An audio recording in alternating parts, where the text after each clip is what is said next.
So I'm going to talk about IIoT and edge computing in predictive maintenance.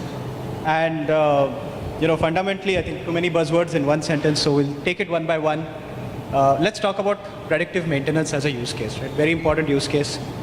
I think all of us, from the process industries or from the manufacturing or engineering industries must be knowing predictive maintenance has been one of the most sought after use cases in the IIoT space, right? And the reason is because, the cost of downtime is a significant impact on the top and bottom line of any of our companies, right?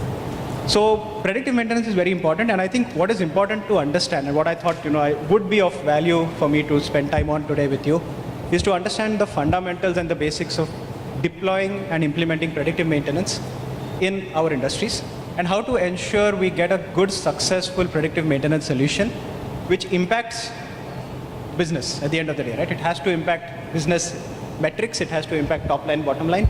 And I thought, that's an important piece that we should talk about. So when it comes to predictive maintenance, the first thing that we start with, right, or what you typically want to look at is when you start with what is called failure modes. Failure modes, right? Failure modes is the first thing that we work on when it comes to predictive maintenance. Understanding what are the different failure modes of each asset, each equipment, each machine, whatever is the different type of machines you all might be having in your plant, is the fundamental point where we start, right? Understanding failure modes is very critical. How do we do that? So there are many techniques. A lot of companies do FMEA analysis. FMEA is used to understand the different failure modes of each machine. And that is the starting point of any predictive maintenance solution, right? Understanding failure modes. Once you understand failure modes, the next thing to do is to understand what data, what parameters we need to use to cover those failure modes, right? There's a lot of data that's available in manufacturing enterprises, right? Our PLCs, SCADA systems, our DCS systems, we have a lot of information, a lot of data. Taking all of that to the cloud and then figuring out what to do with it to add some value is not the smartest idea, right? You want to understand what is the right data, what is the smart data that you want to use to actually cover the failure modes that you identified in your equipment. Simple logic that we have to use. Once we understand what are those parameters that we need to use, that we need to collect, or that we need to understand, we then move into the analysis part. So the first part is actually understanding failure modes, collection of the right data, not too much data, not too little data, the right data, right? To cover those failure modes. Then the next step, when it comes to analysis, is to understand how to predict faults, how to predict that failure mode. So let's take a simple example, right? All of us, whether it's a discrete manufacturing industry or a process industry, we all use motors, right? We all use motors, right? Motors run pretty much, they consume more than 70-80% of energy in any plant, right? Rotating equipment, motors. So if you want to do predictive maintenance for a motor, how do you go about it? Right? Step one, you understand what are the failure modes. What are the failure modes of a motor? Right? You have bearing problems, you have bearings that fail. The foundation problems, the foundation is not good, so obviously the motor is going to have problems. Lubrication, not enough lubrication, not done correctly, not done on time, that's a challenge. Alignment, sometimes your motor is not aligned with the driven equipment, whether it's a pump or whether it's a gearbox or whether it's a fan or a blower or any other driven equipment. That could be a challenge. And there are a host of other challenges. Typically, if you look at the failure list or the failure modes of a motor, there are about 23 to 25 failure modes of a motor, right? Now, all these failure modes are not very common, right? Some of them are very rare, like air gap eccentricity, very rare failure mode, or rotor bar cracks, very rare failure mode. But what are very common are the top 5 or 10. And typically, if you use the 80-20 rule, you'll always find that 20% of the issues cause 80% of the problems, always. So if you try to cover all 100%, you'll never get an ROI on your project because the wish list will become very long. You'll try to do everything and you'll never be able to solve, the project will never complete at all. So you have to identify based on occurrence in your FMEA, which are the failure modes that are actually impacting or causing downtime in a particular equipment. Simple. So that's the example, a simple motor example. Now, how do you do predictive maintenance? You got the right data, right? Let's say, for example, you've got temperature information, you've got vibration, you've got current, let's take some set of parameters, right? So once you've got these parameters, how do you do predictive maintenance, right? Predictive maintenance, the word predict is important. You have to predict the failure mode before it happens, right? You have to predict that there is an alignment problem before it breaks down because of alignment issues. You have to predict that the bearing has a failure or the bearing has a problem before the bearing fails. Otherwise, it's not predictive maintenance, right? So how do you do that? So we use, what we've come up with and what, we've seen works really well is a concept or a methodology called the ODR methodology. That's what we call it, but, basically it's observation, diagnostic, recommendation, right? Simple, ODR, observation, diagnostic, recommendation. And what does that do? So once you have the data, you have to come up with certain observations. Right? Step number one, observations. Observation is temperature has increased. Observation can be vibration and temperature has increased. Observation can be current has gone up and the vibration has gone up. It could be anything, right? Many different types of observations, and those observations can get more and more detailed as you go more and more into that particular equipment. What's next? Diagnostic. Diagnostic is the most important part of predictive maintenance. If you're only doing observation, it's not predictive maintenance. Right? It's just observations. The next step is diagnostic. Diagnostic is using the observation to identify what is the failure mode. Right? So using the data, you make an observation to predict a certain fault is happening. Right? You predict that there's an alignment problem, or you predict bearing is going to fail, or you predict that there is a surge in the power line. You predict a very specific failure mode based on the FMEA. That is diagnostic. And the third point, R, is recommendation. Right? A predictive maintenance solution is used by whom? Used by maintenance people, right? Maintenance people in factories. Maintenance people in factories need to understand what needs to be done, right? It's called action. We all talk about actionable insights. Actionable insights is what? It has to have an action. What do we need to do? So recommendation is saying what needs to be done to fix the problem that has been identified in the diagnostic based on the observation for a failure mode, right? So it's all linked. Start with failure mode, reach to ODR. Once you have the ODR right up to the recommendation in place and the person knows what to do, that action, which is called an intervention in predictive maintenance, right? There has to be an action to create value. Otherwise, predictive maintenance with just a prediction is of zero use. Nobody cares about it. People only care about it when an action is taken. And when the action is taken, there has to be an improvement, which means the failure mode has to be taken out, or the diagnostic has to be resolved. Observation has to be resolved, right? Only once that action is taken and the corrective solution is seen, right, where the improvement is seen, that's when the entire cycle is completed. And that's when you've saved money for whichever is the company, or whichever is the user. User saves money only after they take action. Till they take action, everything is useless. It's all nice data and dashboards and graphs and all of that stuff, right? Actionable insights. But it's the corrective action which is the most important piece of predictive maintenance. And I think that's what's typically missed out in most predictive maintenance solutions, that the focus on the action is what needs to be the key focus, right? Simple methodology, strong fundamentals, focus on action, then take the action at the right time, save money. That's the basics of predictive maintenance that we see adding value day in and day out. And this is actually adding value and being done by a lot of industries, right? You'll be surprised, but a lot of cement plants in the country today, right, are using this. They're using predictive maintenance. I'm not saying they're working with us, they're working with whoever, but they're using predictive maintenance. We'll be surprised with the adoption of predictive maintenance in cement industries in India. You can walk to most cement plants and you'll actually find them using IoT, using all the latest technologies, taking corrective actions, saving money for their companies. And they're doing it today, right? You'll be surprised in steel. We talked about Tata Steel in between. Talk about a lot of steel companies. They're doing it. The Tata Steel AMDC has saved 700 plus hours of downtime. Right? They've documented that. That's possible because they're doing this. They're actually doing predictive maintenance. They're collecting the right data. They're identifying failure modes. They're taking recommendations, taking action, documenting action, and taking those savings. So process industries have actually started adopting at a very good level, especially in India. And that is really, really heartening to see for all of us, right? So, is there a clicker? Where is it? This one? Okay, with that, I'll start the presentation. I think I wanted to start with that because I think it's very important that we all understand what is predictive maintenance in the truest sense. We always talk about, the topic is IIoT and, edge computing.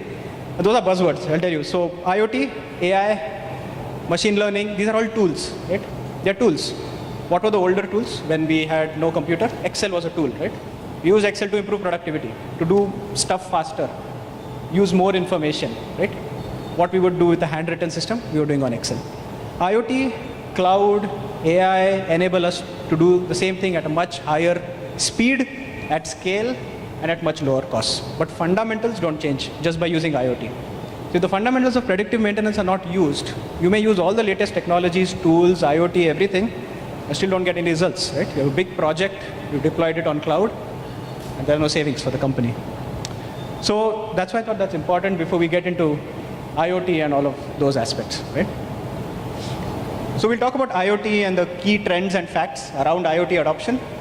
And we'll talk about IoT and edge computing in specific and why they are important and how we can use these tools, given this underlying knowledge and logic of predictive maintenance, to actually save money for our companies. So I think there have been enough topics, enough lectures on what IoT is, so I don't need to go around that again. But fundamentally, we talked about failure modes and understanding the data, the ability to take that data in real time, right? It could be continuous, it could be at certain intervals, but taking that automatically, autonomously, not have a person going to every machine and checking what the condition is, right?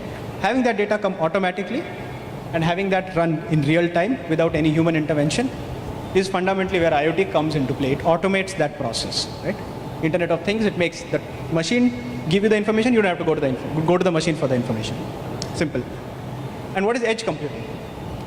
Edge computing is very important. So there are two concepts we talked about, right? One is when you take all the data to the cloud and then figure out what to do with that data on the cloud, right?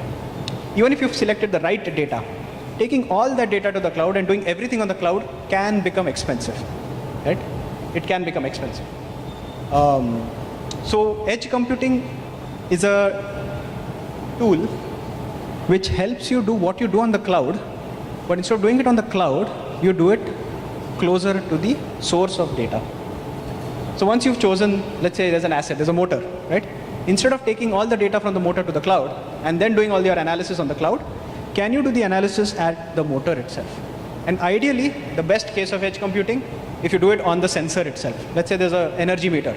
Can the energy meter analyze the energy data and directly tell you on the cloud what is going wrong?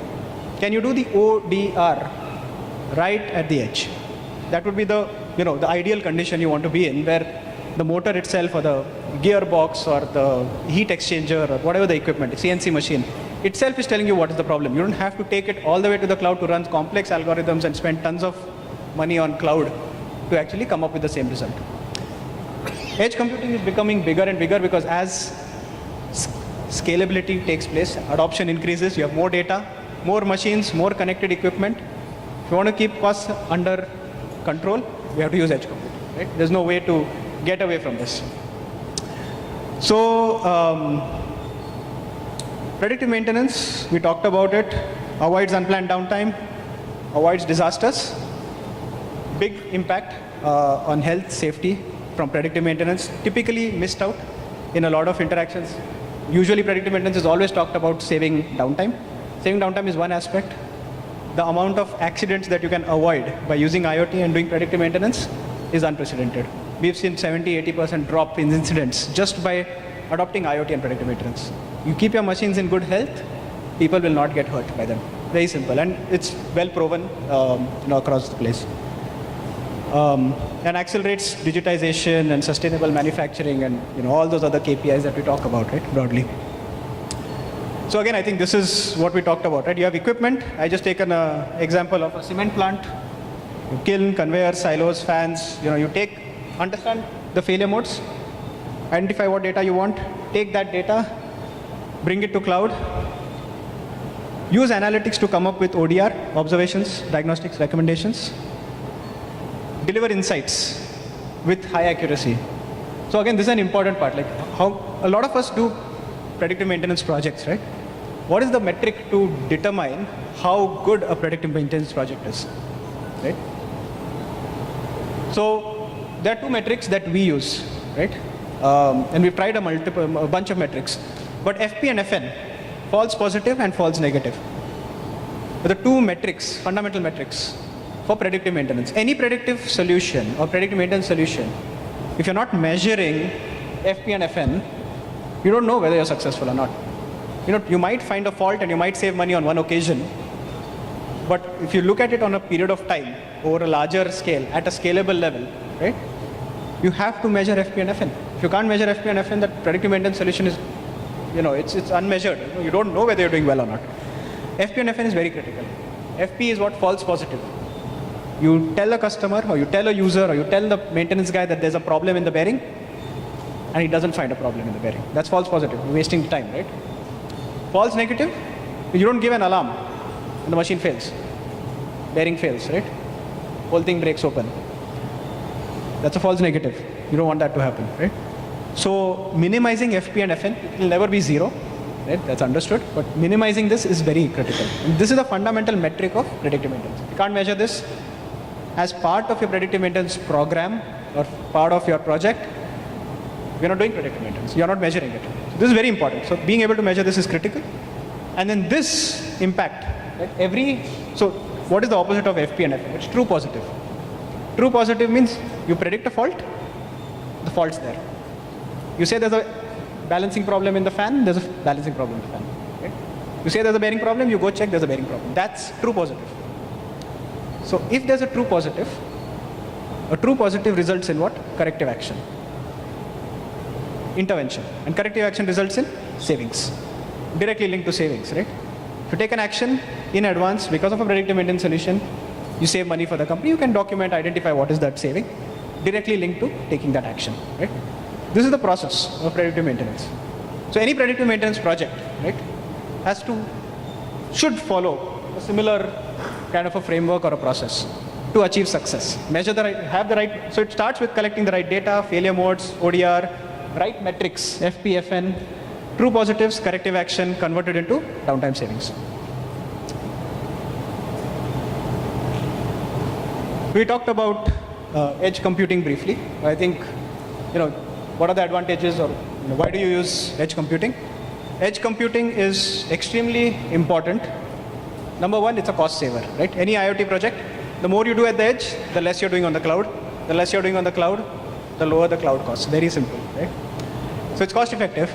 Faster response time. If you're doing something on the motor, on the edge, on the CNC machine, you're getting the result much faster. I mean, unless 5G comes, which we just heard about, but till then, definitely this is a much better solution where you have everything happening right there and the information is coming to you. Interoperable, because you're right at the machine, you can interoperate with the existing infrastructure. So a lot of us have existing infrastructure in our plants, right? You have PLCs, you have SCADAs, you have DCS. If you have information of insights at the edge level, you can actually integrate that within your existing automation layer. Otherwise, if everything is in the cloud, how do you bring it back to the automation layer? Then you have to go through APIs and all of that complex stuff, right? And the last thing is it's much more secure, right? The less you're taking to the cloud, the more secure it is, the more safe it is, right? It's simple. But this is why edge computing is important. This is why edge computing is relevant when it comes to any IoT project, not just predictive maintenance. Any IoT project, the more you do at the edge, the better. The less you do at the cloud, the better. Cloud is useful for what? Insights across plants, right? You want to look at a view of your entire plant, you can't do it at the edge, you have to do it at the cloud. So there's some things where cloud is really important. Or you want to look at really historical data over the last 2 years and to come up with an MTBF calculation or something like that. That's where that could be really useful. So we talked about use cases. So this is from IoT analytics market study that has been done. So you can see that remote asset monitoring, remote asset monitoring and control, basically predictive maintenance overall has been a very good use case to deliver ROI, right? Across boards, right? So across industries, it has been a very good use case. And you can see that the global adoption has been the highest for remote asset monitoring. And this is global adoption. But like I told you, the adoption in India is actually at an amazing level. We heard 2 or 3 use cases in the previous presentation about Asian Paints and JK Tires. I can tell you that a lot of steel industries, cement industries, process industries are using predictive maintenance at a level that we can't even imagine. Right? They are doing it day in and day out, saving hours of downtime every day, using predictive maintenance technology, using IoT. Right? So the concept of IoT being a hype or it's just a buzzword. I think we've gone beyond that. We've gone to a level where adoption has taken a level where it's actually become a mainstream project and not a POC project, a mainstream project in a lot of process industries today, right? Across India, I'm talking about India. Global is separate, right? In fact, I think some of my colleagues would agree that, we've seen more adoption in India than we've seen globally of IoT technologies, and that's really heartening to see. So again, this is again from IoT analytics, but I'll skip this. This is more of the same. So this is where the market is going. You can see it's a 22% growth, which means adoption is only going to increase. We're only going to have more connected assets, more connected machines, more connected equipment, and it's a combination of software, hardware, services, and security, right? It's the 4 fundamental basics which add up to the whole. Services is the largest. If you see, 36% is services. So IoT is typically seen by all of us as just a product, right? It's just a dashboard which will come up. But actually converting that into savings as a service is what is coming up to be a much bigger use case and a much bigger value add to most users. And that is why you can see that services have started increasing. And I won't be surprised that, over the next few years, services will become a much larger portion than hardware and software, right? And of course, security will continue to be, a part of the whole piece. So I'll just give you one use case. This is what we've done in cement plant. We've, implemented predictive maintenance at multiple locations, documented savings of 850 hours with multiple applications and equipment using the same fundamental technique that we talked about, right? And you can see the various types of challenges and applications and all of this stuff. But I think, see, what is more important fundamentally is that organizations like this cement plant, organizations like many steel plants, right? Multiple cement industries, not just, this is one example. There are at least 4 cement groups in India that I can count and name that actually have delivered this kind of results using predictive maintenance, using IoT, right? And that is what is extremely important that I thought would be to share that, we are today in that age where IoT is being adopted at scale. It is being used by manufacturers and by plants to save money, and that users at the plant level, right? You have maintenance users or you have production users or plant heads, they are actually using these technologies on a regular basis to save money for the organization, right?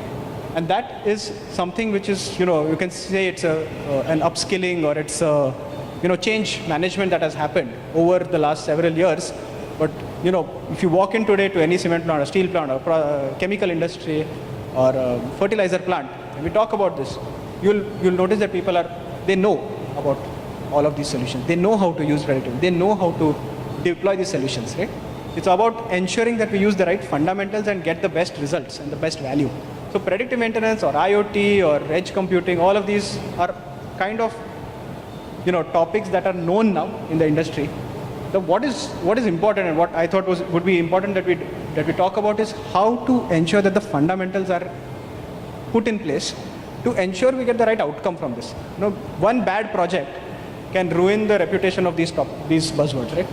IoT chalta hi nahi hai, or this predictive maintenance doesn't work. It's a simple, you do one bad project in that and it can result in a poor outcome. So ensuring that we go from failure modes through ODR to downtime savings regularly as a process with each and every predictive maintenance solution is fundamentally what we should be doing, all of us as a group, and ensuring that we save more and more money for every user, the more predictive maintenance is used. I think that is the fundamental objective of my talk. And I'll stop there, and if there are any questions, happy to answer.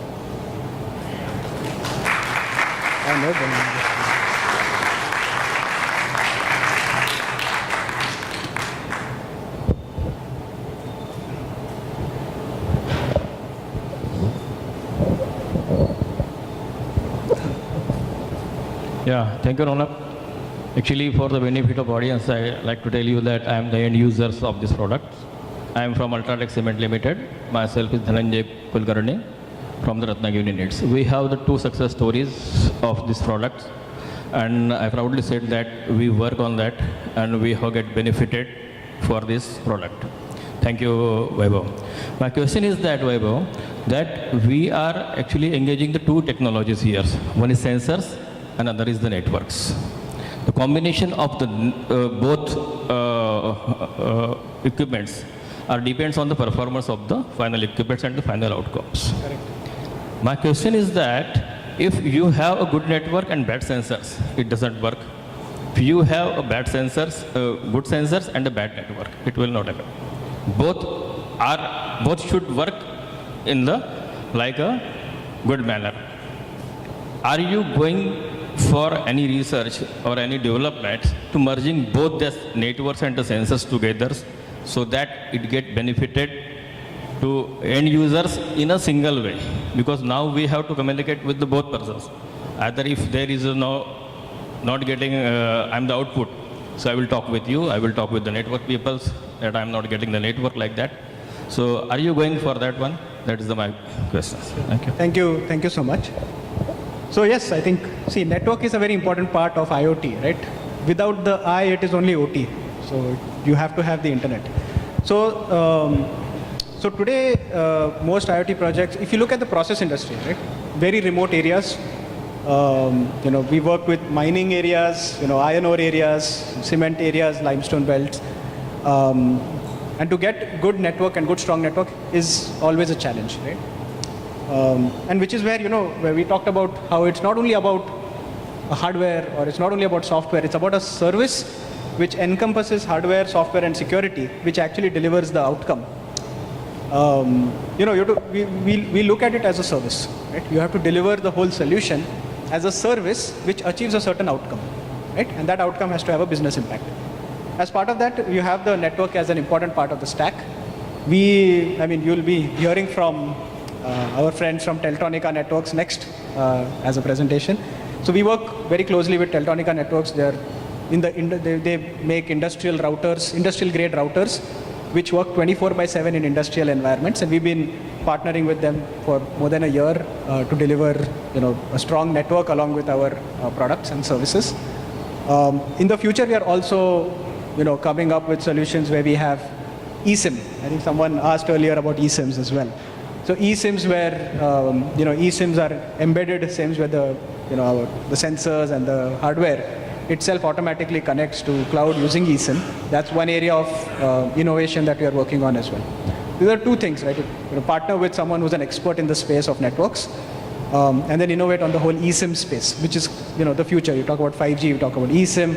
These are the technologies of the future. So we're working on these 2 fronts, basically. So I hope that answers your question. Oh, well, I think you've almost kind of given him very close to a solution as well. Okay, we got another 2 questions. I'm going to request both the gentlemen to address the questions at the same time, and probably you know how to take it from there. Thanks, Raunak. This is Sachin Kotastane. Very well articulated, and I can very well relate to what you were talking about coming from that background of maintenance. My question was that when you talk about predictive maintenance, it's really not just 2 aspects or 2 categories, like we talk about sensors and networks, but really when IoT comes or IIoT comes into picture, it's sensors, networks, applications, as well as the user experience. That's the whole package of IIoT. So my question basically is that when we talk about delivering a predictive maintenance solution, it's not that you deliver it and then you're out. Because there are two other layers, that is the user experience and the application that comes into picture, and then you have a host of other algorithms like random forest and a host of other such applications or tools to carry out that. How do you ensure that this predictive maintenance outcome remains consistent week over week, month over month, year on year? Because your sensor will continue to respond faithfully, but how do you ensure that the environmental feedback is processed rightly, is tuned rightly by the application and given to the user? Before you answer that, so is a question similar to what he asked? All right, then I think, Raunak, you can. Okay, perfect. So good question. So he's talking about how to convert how to keep it consistent, right? How to make predictive maintenance consistent week on week, year on year, which is a good question. Like I mentioned, right? It is not only about the hardware or the software or the security. It's about the service. Predictive maintenance delivered as a service on a regular basis, which is a week-to-week basis or a year-to-year basis, is what can actually address the problem, where you work with a predictive maintenance solution provider as a partner to ensure what FP, FN, downtime savings. These should, FP and FN are your key metrics on how the predictive maintenance is performing, and the downtime savings is the outcome that you should see, right? So the more the downtime savings you have, the better it is. One thing that we've seen in predictive maintenance is typically when you start your journey with predictive maintenance, you will have a lot more interventions, a lot more actions that you'll take because your machines have certain faults. But as you fix all the faults, the root causes, let's say foundation problems, let's say structural issues, whatever it is, once you fix all those, the number of corrective actions or the number of interventions actually decreases over time, right? And that should happen. Because too much of intervention is also planned downtime at the end of the day, right? So first you convert unplanned to planned, and then you reduce that planned downtime by reducing occurrence and reducing interventions completely. These are two ways you can, ensure you continuously save money for the company using a predictive maintenance solution. And, it should be looked at as a service rather than as a product. The moment you look at it as a product, those questions come up. You have to look at it as a service. It has to be a service which you're using to deliver certain outcome on a regular basis. I hope that answers. Yeah, good afternoon. My name is Tejas. Currently, I'm a student and doing my bachelor's in mechanical engineering and specialization in smart manufacturing. So, you being a mechanical engineer, you must be knowing that there is a scarcity of mechanical engineers in India, the skillful mechanical engineers in India. So, and one reason for that is the absolute syllabus we have in our colleges, right? So we as students, how can we learn about these upcoming technologies like the ones you said, like edge computing and predictive maintenance, and how can we apply those technologies in our projects and in internships we do? So, good question. I think you should do internships with companies in the space. There's 200 IoT companies in India, right? Or even more, right? 200 plus IoT solution providers. Some of them are even large companies. I think the best way to learn, because see, you and I cannot change the syllabus, right? So the best you can do is actually start doing internships and projects with these companies, and that's the best way for you to learn. Hello. Is that okay? One question. Yes. Out of this ODR, what you told, observation is one challenge, mainly for the random component failure or electronic failure in the process industry, instrumentation. Normally, we try to make system more fault tolerant so that the failure will not affect the plant, but everywhere it is not possible. And to know the failure modes of these random failures is a challenge. So have you done anything on this? Sure. So there are two types of failures. Deterioration related failures and sudden failures, right? Even random failures can be deteriorating over time, right? You don't know when it will happen, but there will be a progression of wear and tear and it will fail, which you can predict. It's a failure mode, you can predict, you can decide what is the data to find that trend and predict it. There are some catastrophic failures. Catastrophic failures where it happens suddenly. 2 ghante mein, everything is fine, in 2 hours, gone, right? And we've seen that in many cases. Motherboard gaya, gone, right? electronic failures are typically catastrophic failures, electronic failures, right? You don't have any current leakage, you don't have any sign of abnormality, and suddenly it fails. So, with catastrophic failures, the only thing you can do, you cannot do much on detectability. The only thing you have to work on from an FMEA perspective is reduce occurrence and reduce severity. How do you reduce severity? By creating redundancy, right? How do you reduce occurrence? By doing more of fault tolerance, which you just said. Try to reduce the occurrence. For example, in electronics, the number one cause that I have seen is humidity. So, panels are open environment, you have dust, you have humidity, you have all of that. And that is the one which reduces the life of the motherboard or life of any electronic system, right?